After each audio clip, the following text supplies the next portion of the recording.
Welcome to another edition of Carnivore Bites. I'm your host, Jeff Sherman, along with Dr. Eric E. Lopkin. And it's, week 2 of the coup attempt, Dr. Lopkin? Or a successful coup, I should say. Yeah, I don't think it's an attempt anymore. They've pretty much succeeded in their coup. They've thrown Biden out.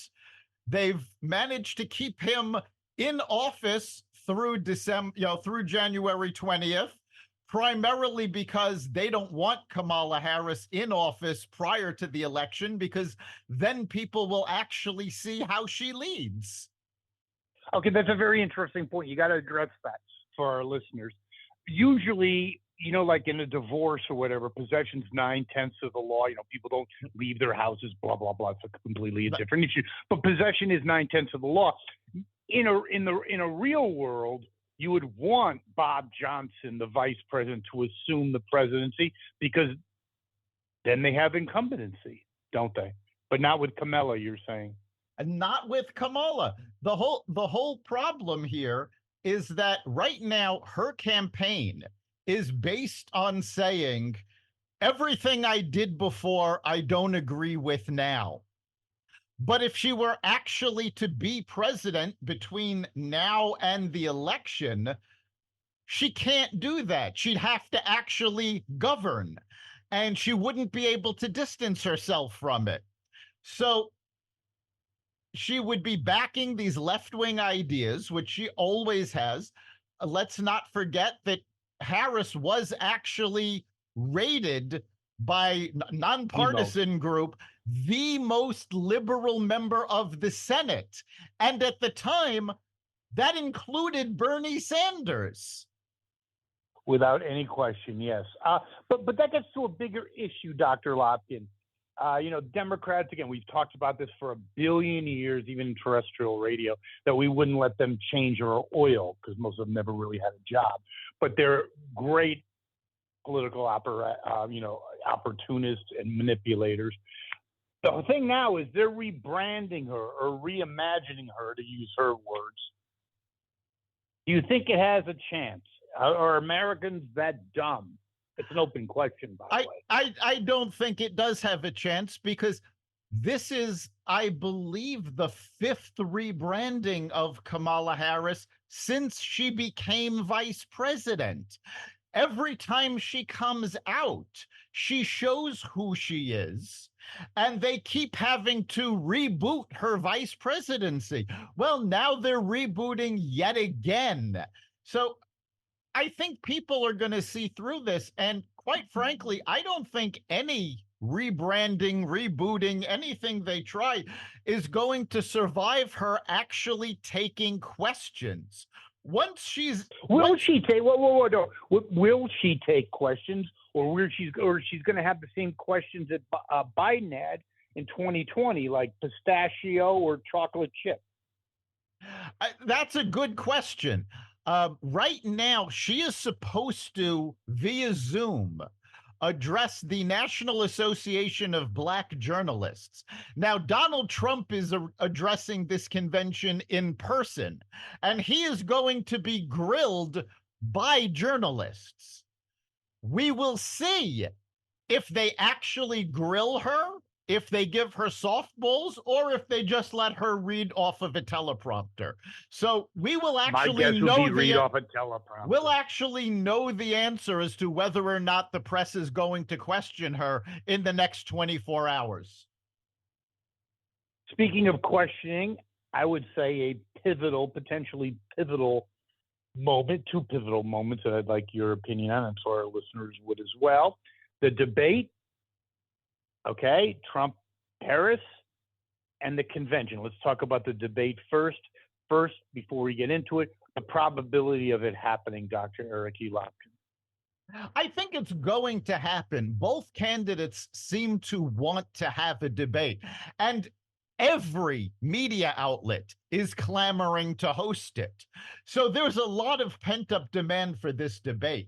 Right now, the big obstacle is that Trump is insisting that the debate occur before any early voting. which, quite frankly, is a completely reasonable position. And Harris has More not than agreed reasonable. to that. Harris. Interesting. Well, that happened with Fetterman, when he had his debate and he says, hello, I'm John Fetterman, goodbye. People were calling state offices in Pennsylvania asking if they can redo their vote. So, yeah, that's just BS, complete BS. You do the debate. And then this whole early voting, how did that morph into the bullshit thing it is now? It's ridiculous. It's a date for a reason. It's not just a date for a joke. Okay. I can see a week, one way or another, 2 weeks, maybe a month and a half. Are you kidding me? It's ridiculous. Yeah, it really has gotten out of control. And the main reason that it's such a problem is that it invites voter fraud. I mean, in 2020, and we know this for a fact, Arizona did a recount of their ballots. And they found in the recount that Joe Biden beat Donald Trump. However, they also found that there were more absentee ballots counted than there were sent out. Nice. You also have the new math, I guess. Right. You also have the problem of ballot harvesting. If you require somebody to actually go to a polling place and vote, there are poll watchers. There are people from both parties whose only job is to make sure the other side doesn't cheat. When you have ballot harvesting, there is an independent person between the voter and the polling place. And it's generally not an independent person. It's a party chosen person who is going around taking the ballots, and then they are responsible for dropping them off at where they're going to be counted. Now, we've already seen, we know for a fact that ballots that have been harvested have been found after the election misplaced. They have been found in dumpsters. So it all invites election fraud. 100%. I think it should be before the early voting. I don't know if that's going to happen. I don't think it's going to be the knockout blow. However, I have seen Harris debate before, and she sucks. Well, we've all seen Harris debate before. Remember, she was in the presidential debate in 2020. Yeah. And Tulsi Gabbard, who also didn't get too far in the election, demolished her. Yes, I think, the lesson to be learned from that debate with Gabbard is that, her biggest A-plus moment, that is Kamala, was when she talks in generalities and she tried to suggest that Biden was a racist, right? So she's good on those kind of nebulous bullshit issues, right? But to pin her down on any facts, it's Pence destroyed her too. Destroyed her. Yeah, no, Harris wouldn't know a fact if it bit her. 100%. And so that's something else that we've seen over and over again. Now, we all watched what happened with the southern border. Kamala Harris was appointed border czar. The White House made this proclamation that she was in charge of the border.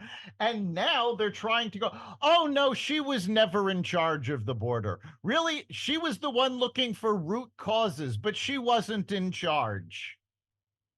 Yeah, and the media is going along with that as well. But it's really interesting because, the media gets their marching orders from the DNC. They wanted Uncle Joe out. You watch the last 3 weeks before he bowed out. They were basically aggressively taking him down.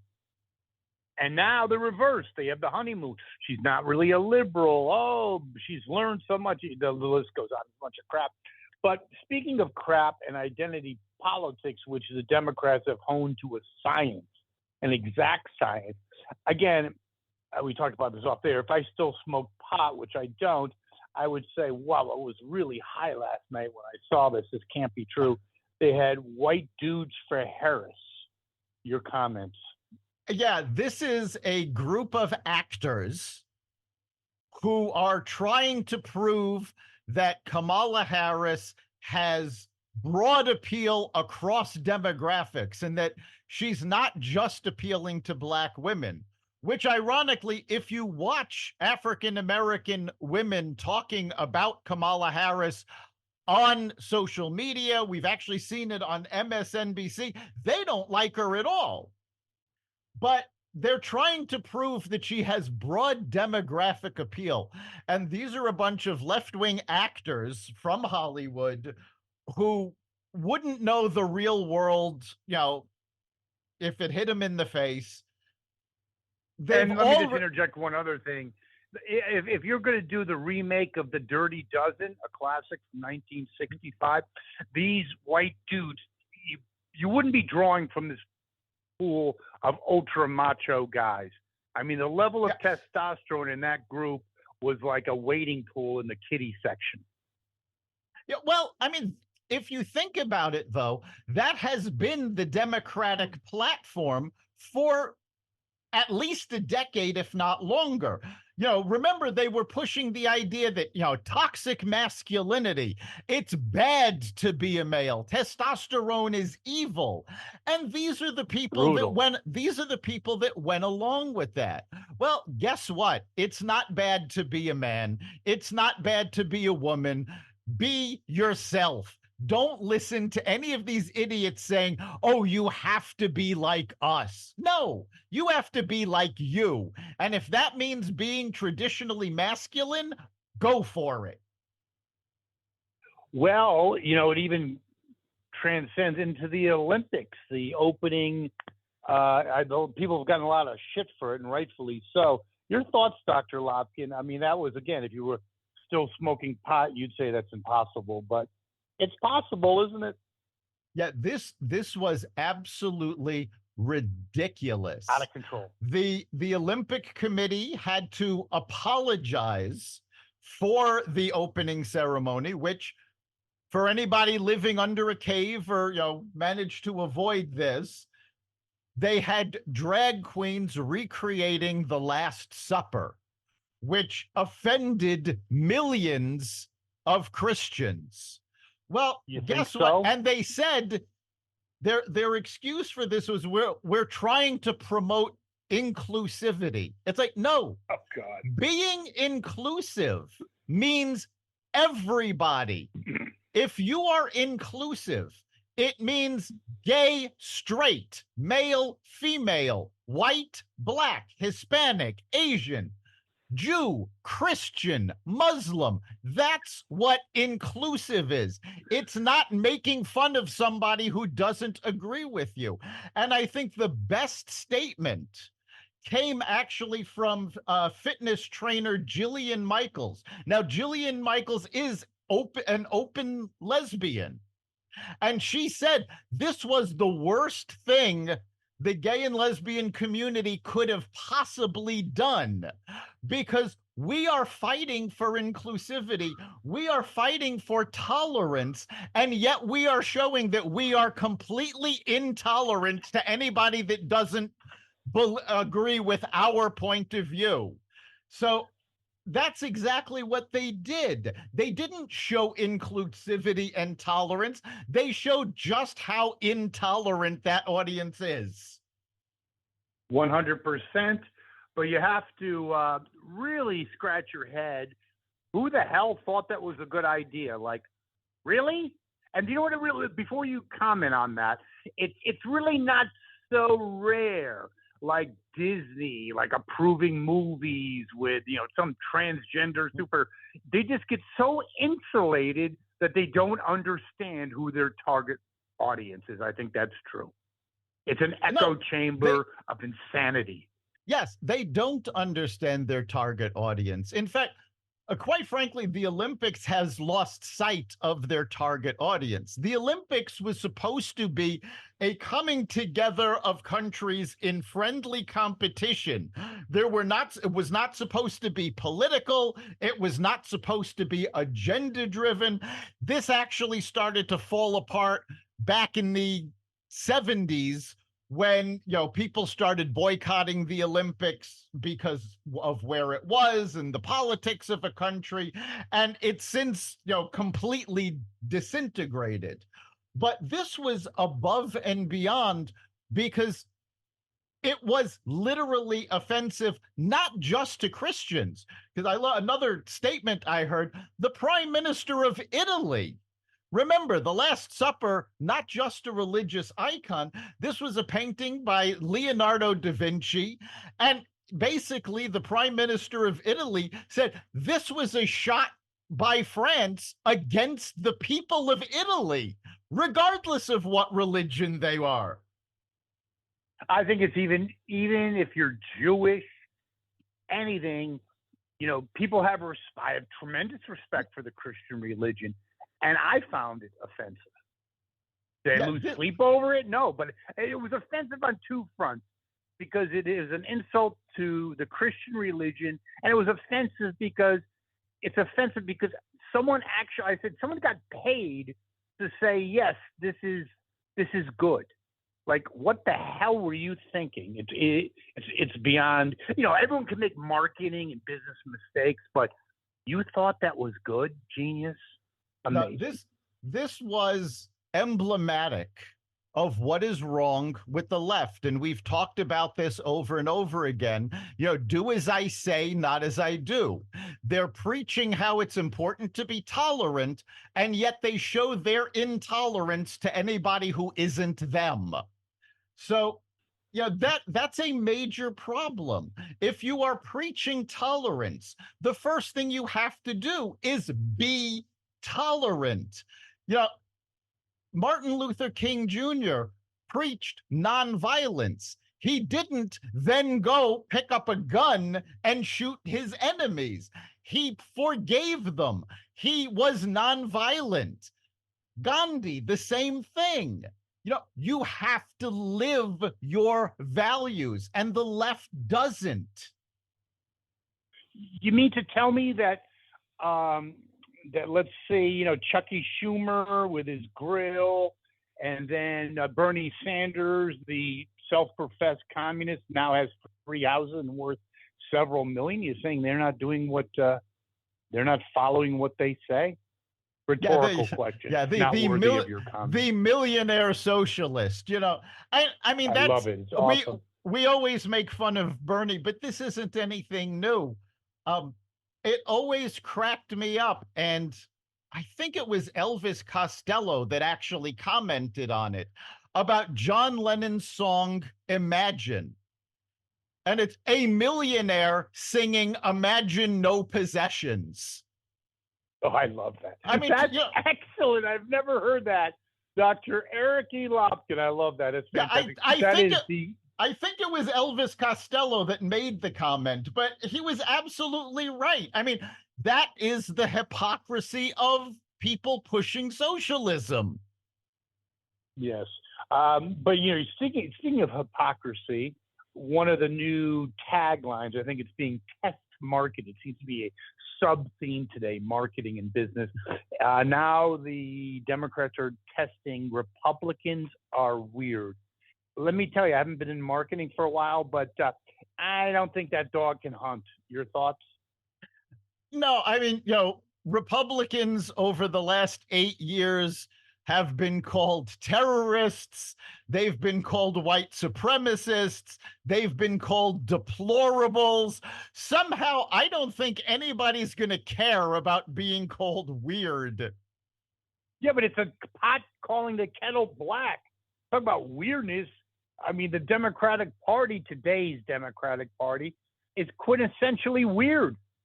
They celebrate weirdness and freakazoid stuff. Well, I mean, it really is the pot calling the kettle black. The first time I saw this, absolutely cracked me up was a TikTok video of Joy Reid saying that black people that support Trump, they're gonna look weird. And she looked insane while shooting this video.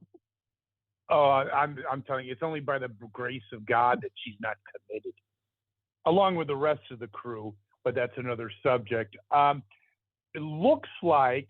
Well, before we get into that, we talked about the coup attempt, and now the successful coup against Biden. I heard a really good someone I follow on YouTube, very insightful. I like the guy a lot.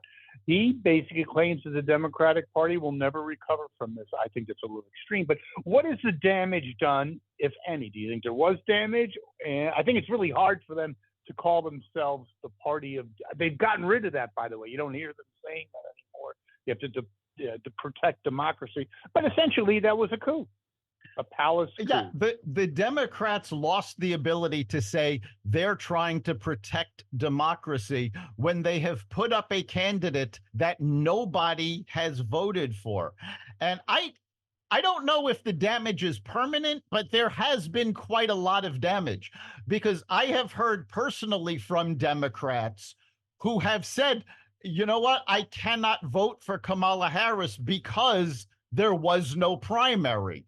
If Kamala Harris had won a primary, or if they had or got one vote, got one, even if they had allowed a primary, because quite frankly, remember, RFK Jr. was originally running as a Democrat.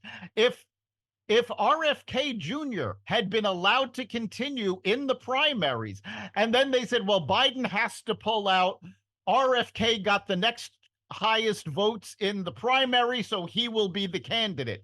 That would have been fine with most Democratic voters. But because there was no primary, because nobody elected Kamala, you have very liberal groups who have come out and blasted the Democratic Party, not the least of which is Black Lives Matter. Black Lives Matter, not only have they refused to endorse Kamala Harris, they have blasted the Democratic Party for putting her in place without any input from the voters. And let's face it, the Black Lives Matter movement allegedly is Kamala Harris's base. And if her own base is saying, no, this is wrong, we can't support this, that is going to cause major damage to the Democratic Party. And I mean, say what you will about Donald Trump not participating in the primary debates. He was still on the ballot. He was still campaigning, and he still had to win the primary to get the nomination. No question about it. In fact, Mr. Trump is going back to Butler. Your thoughts on that? Well, I think he has to. I mean, that's basically saying, you tried to take me out, you failed, I'm back. This is his, well, now truly badass image. I mean, it's hysterical, because everything that the Democrats have tried to do to him has just made him stronger. Now, I'm not suggesting that the Democrats tried to have him assassinated. There are far too many conspiracy theories going around. I'm not going to buy into any of them. But the fact that he survived an assassination attempt, got up, and then basically ran the convention, whereas Biden got COVID and went back to hiding in the basement. Yes, and he got overwhelmed by the stairs too. Yeah, it was, it's been a side-by-side image that people have resonated with. They know that the Democrats have been hiding Biden's condition for years, and it's already come out. Chuck Todd was asked about it in 2021. So that's even before Biden was in office for a year. And something that most people are not going to forget is that Kamala Harris was complicit in hiding that from the American people. Do you know how many clips there are of her saying he's never been healthier? He's doing gymnastics and he just got through power weightlifting. That's got to bite her in the ass. Along with, you know how many clips about blow up insurance? Illegal aliens should have health care. Prisoners should have sex change operations. Well, there's a long list, my friend. That's what's going on now. The Trump campaign has released videos, interviews that Kamala Harris did when she was running in 2020. There's a clip of her as a senator, in a hearing. So they are using her own words against her. And unless she actually comes out and takes questions and manages to put some sentences together that aren't word salad, that is going to be the image that people are going to see. So you've got one group of Democrats that refuse to back her because nobody voted for her.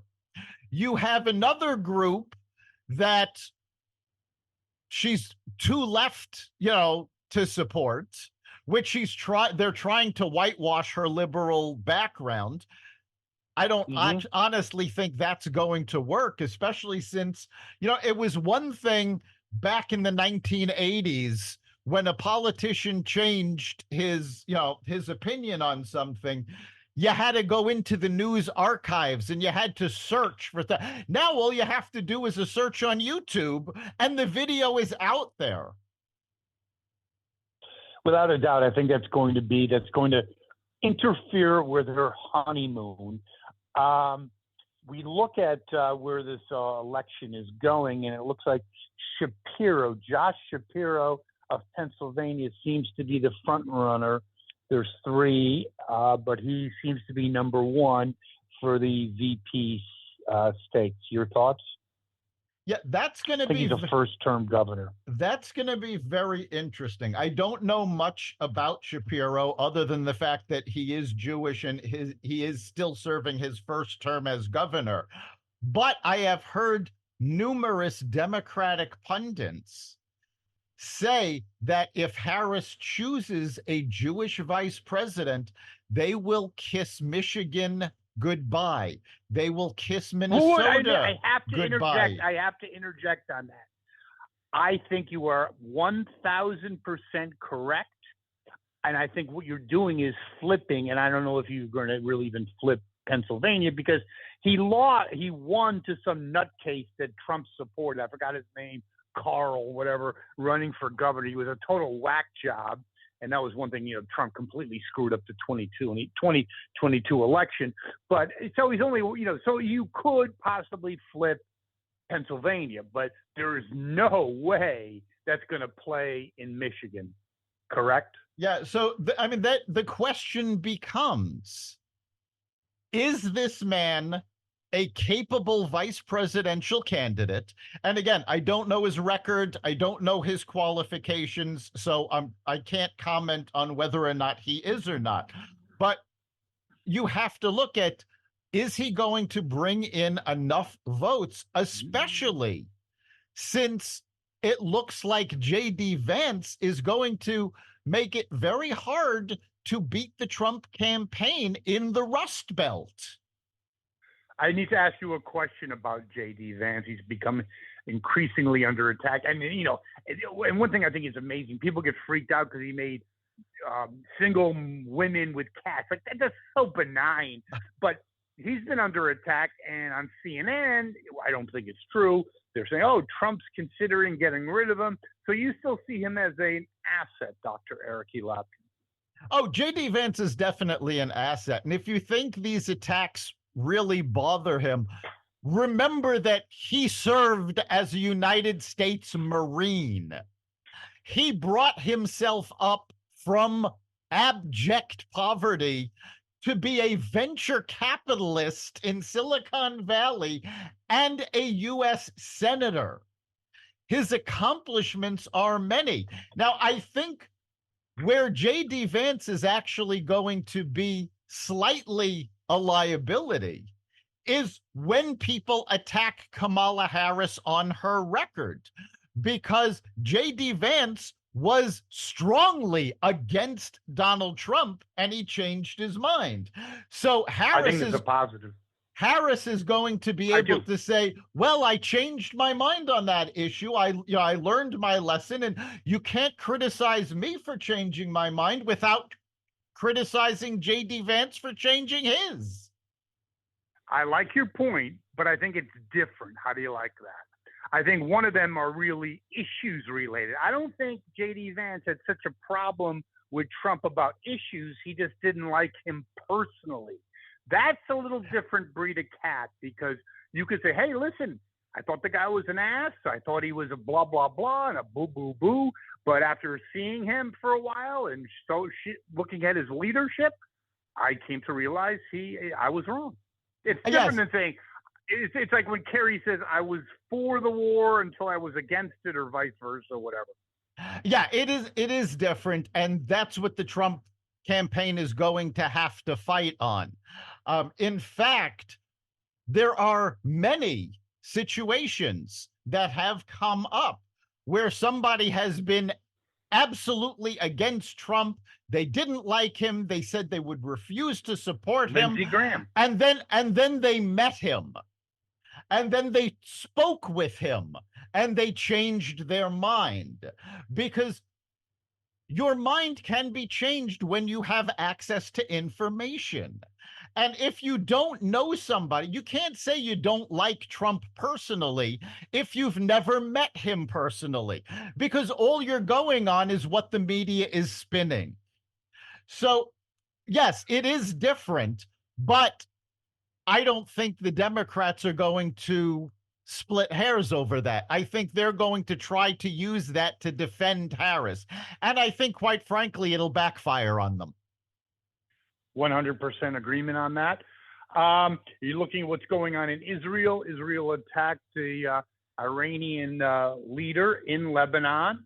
And also we have another true Jewish supporter of Israel, that is Chucky Schumer, refused to shake Netanyahu's hand as he gave his address to a joint session of Congress, although he did shake his hands behind closed doors. Is that the definition of a that is hypocrisy? I mean, and cowardice, and definitely cowardice.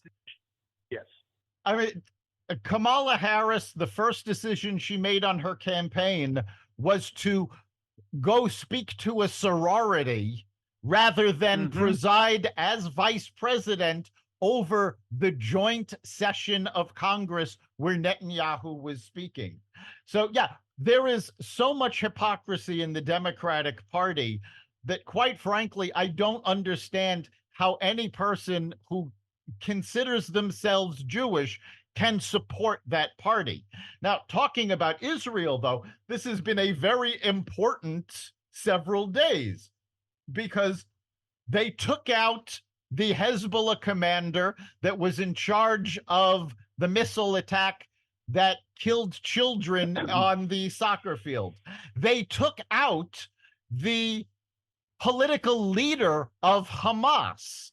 The leader of Hamas was in Iran at the time. The Hezbollah commander was in Beirut at the time. So Israel has now very forcefully said, we have had enough. We don't care where you are. We're taking you out. I really think that's really quite fascinating. And you juxtapose that when you look at Iran's attack on Israel when a third of the missiles didn't even take off. And then you have over 1,000-mile distance attack on the Houthis, whatever the heck they are. The Houthis. well, yeah, whatever. Bunch of morons. But anyway, the point is, I think the power shift, I think Iran's paying notice. What do you think? Oh, Iran is definitely starting to take notice. And in fact, they are worried. How do we know this? Because the United States intelligence agencies issued a statement saying they have found evidence that Iran is working to influence the US election in favor of Kamala Harris. Oh, why wouldn't you? If I was every leader of consequence in the world, I would say if you spent 10% of your GDP on Kamala Harris, that is money well spent, because you will have no one guarding the candy store. No one. And that's the problem. Iran knows if Trump becomes president, all of the sanctions are going to be enforced. He will impose new sanctions. He will not hesitate to take out Iranian leaders if they threaten or take action against U.S. soldiers, just like he did when he was in office the first time. So Iran knows if they want to continue their influence in the Middle East, which is primarily their funding of terrorism. That's basically how they have influence, is they fund terrorism. If they want to keep that influence, it's in their best interest that Kamala Harris be elected president of the United States. And again, the U.S. intelligence officials are the ones that issued the statement saying, yes, we have seen evidence that Iran is attempting to tamper in the election in favor of Kamala Harris. Money well spent, I would have to say.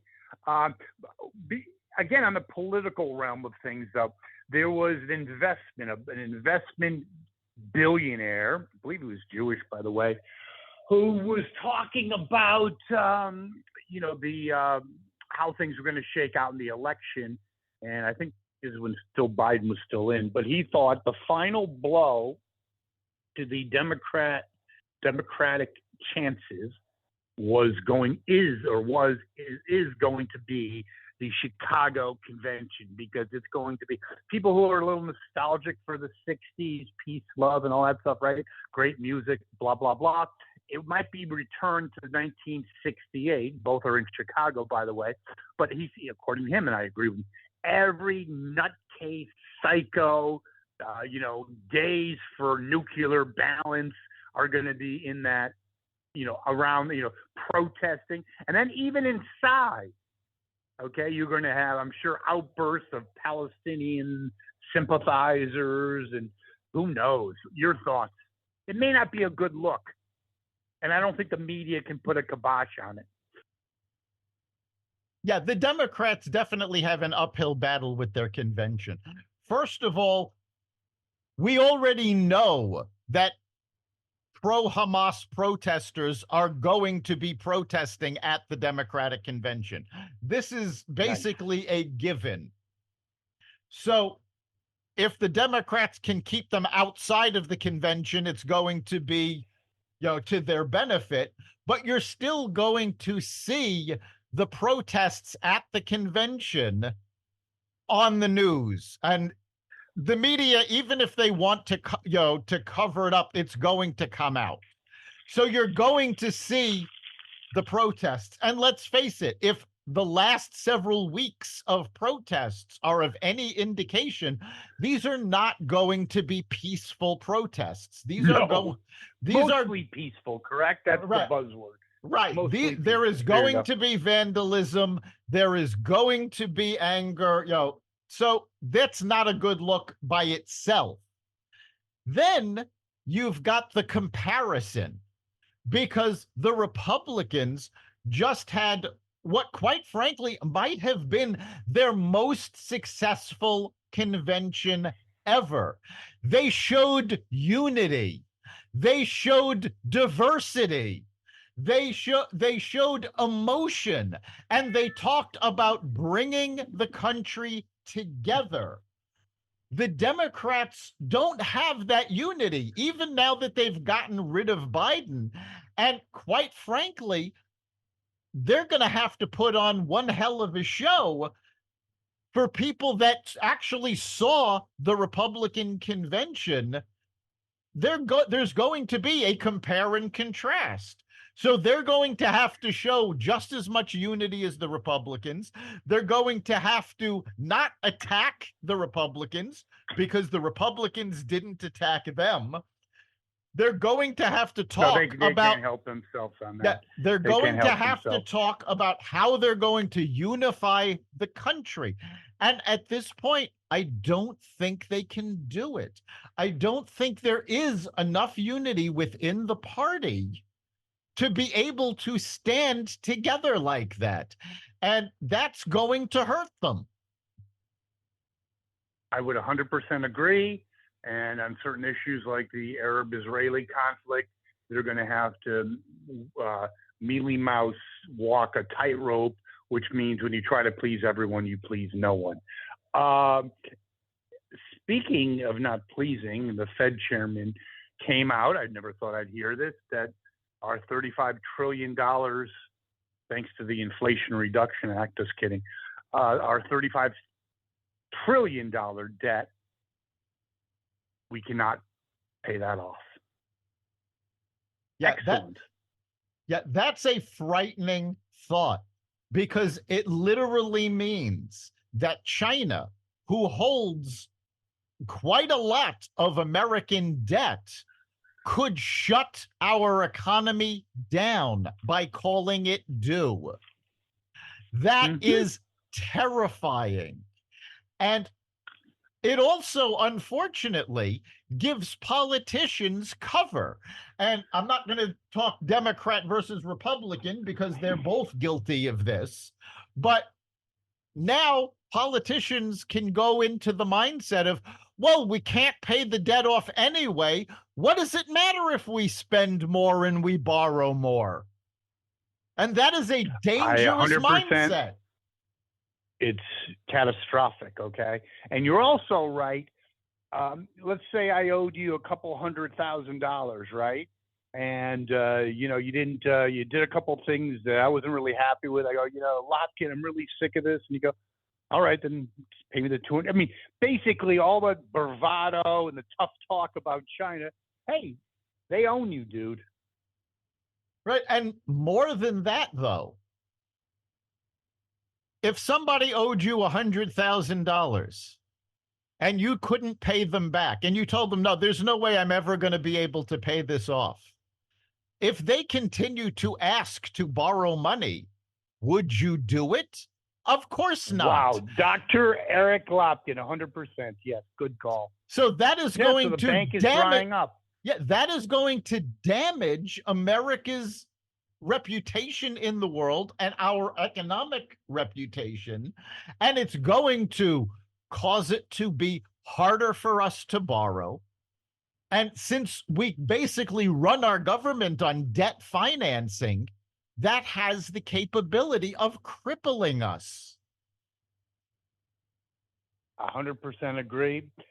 Now, we've talked in a little lighter note, we've talked about this, but she's one of my favorites because Norah O'Donnell, very, just like J.D. Vance, came up from dire straits, right? I mean, one time, believe it or not, there was a missing potato at the buffet, okay? She is now going to be leading CBS Evening News. Oh, wow, Norah. Yes, Norah O'Donnell. Does that make you sad? Oh, yes, I'm heartbroken. Norah O'Donnell has announced that she will leave the CBS Evening News, not CBS News. She will still work for the network, but she will leave the Evening News right after the election. And I have to tell you, my first thought when I heard that was Norah O'Donnell knows that Donald Trump is going to win the election.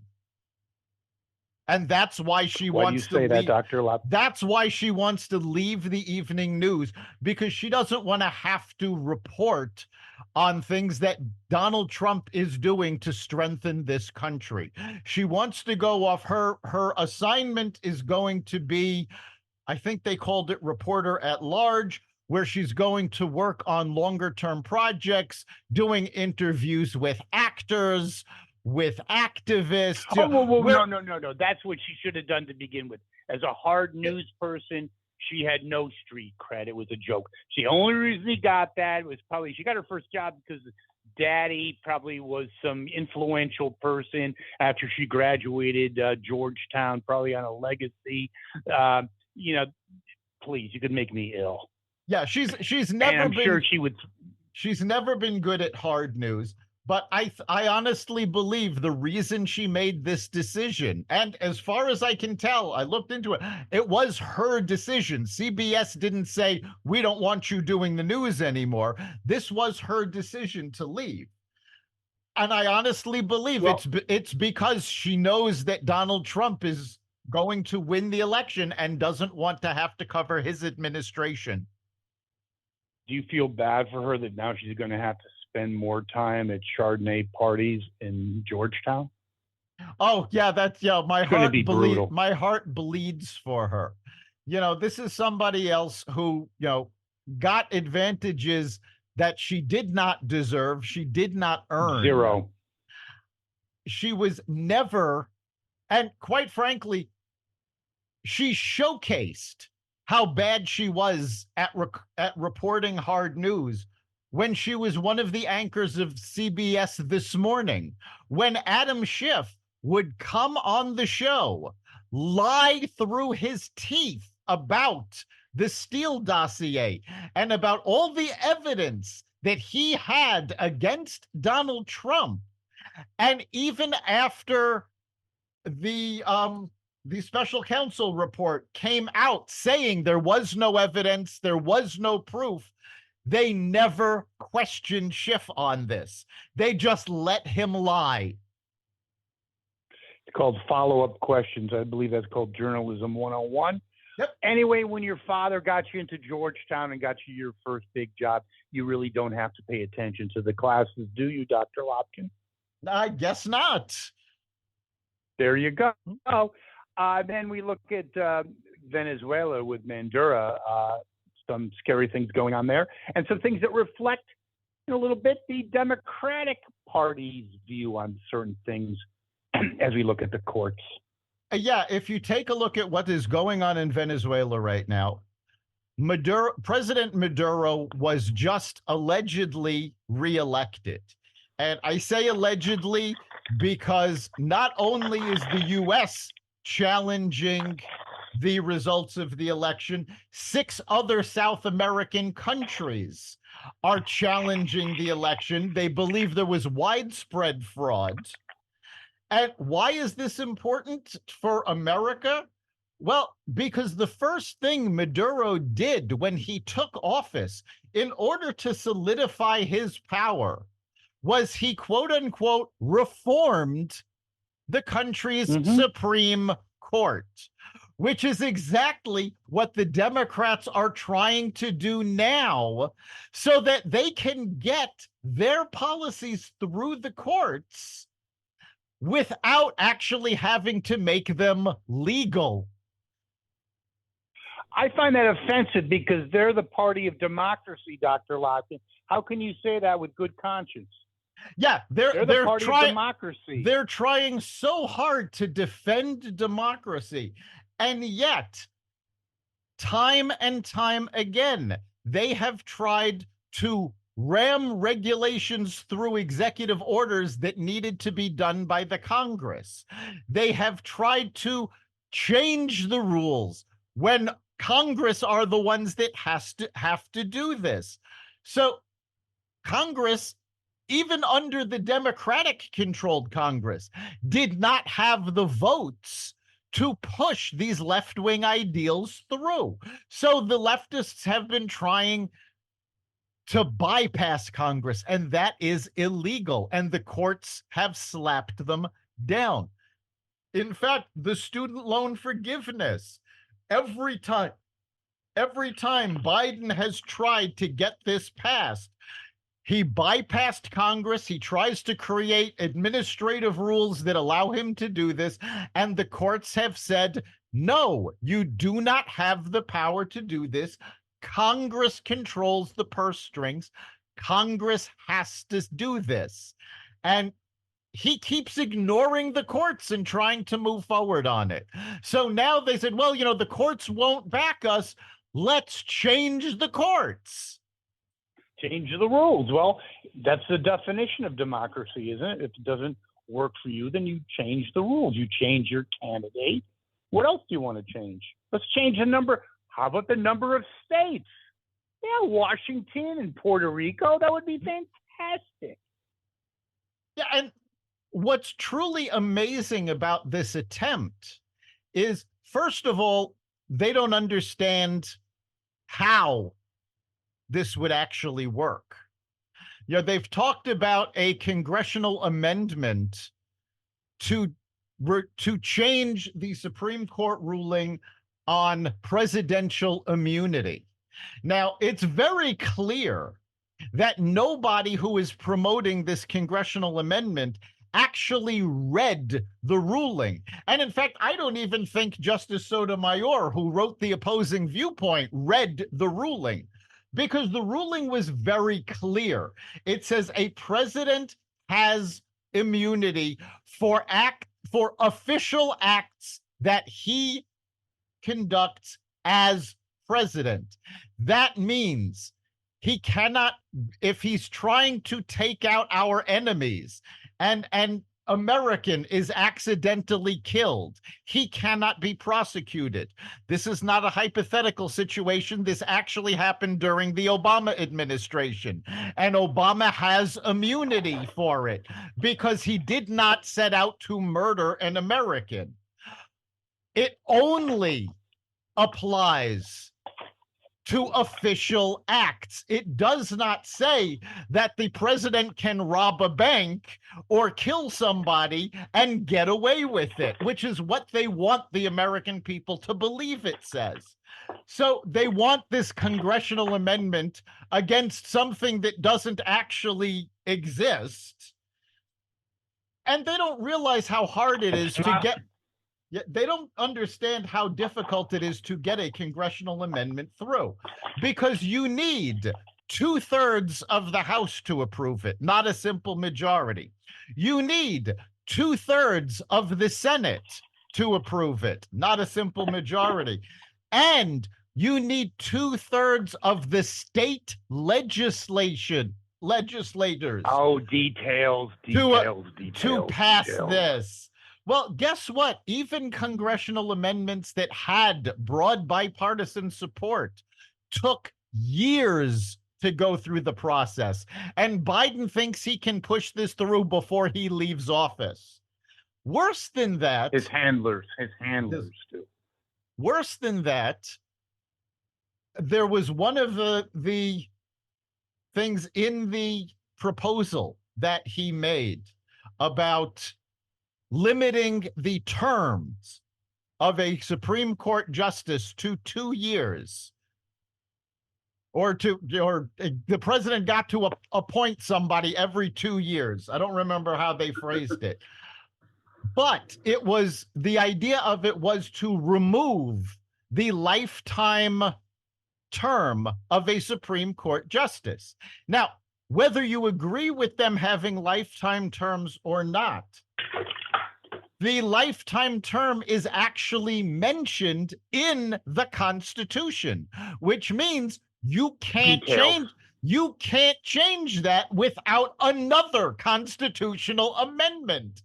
So he actually wants to try to pass 2 constitutional amendments in the next 4 months. It's never going to happen. I think it's just called optics. He wants to diffuse from what's now a failed presidency. Anyone who leaves or doesn't, it's always gone down. You can put the asterisk, failed presidency. So he wants to go out as Scranton Joe, Fighting Joe, Smoking Joe. But basically we'll be seeing less and less of him. He'll be like Loch Ness by the time it's done. Wouldn't surprise me. And what's really funny, we mentioned earlier how videos are coming out about all of Kamala Harris's interviews and what she has stood up for. Well, as soon as Biden announced his ideas to reform the Supreme Court, videos surfaced of him as a senator fighting against Supreme Court reform and specifically fighting against some of these ideas that he just proposed. Why? Because they are not feasible. And the only reason he is fighting for them now is to kowtow to the extreme left. Because if the Democrats cannot convince the extreme left that they are going to keep supporting them, they will stay home in the election.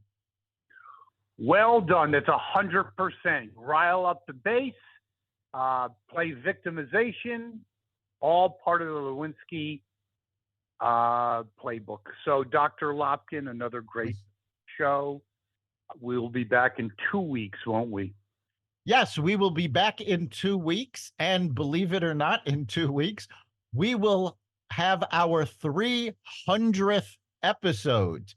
And of course, we want you to be a part of it. What do you want us to talk about? What do you want to hear?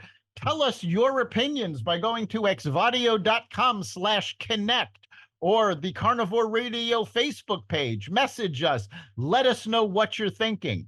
And of course, you can catch every one of those episodes at xvadio.com, the Carnivore Radio website, Apple Podcasts app, Google Podcasts, Spotify, iHeartRadio, Audible, Amazon Music, and other platforms that respect freedom of speech. Thank you, Dr. Lopkin. See you in 2. We'll see you then.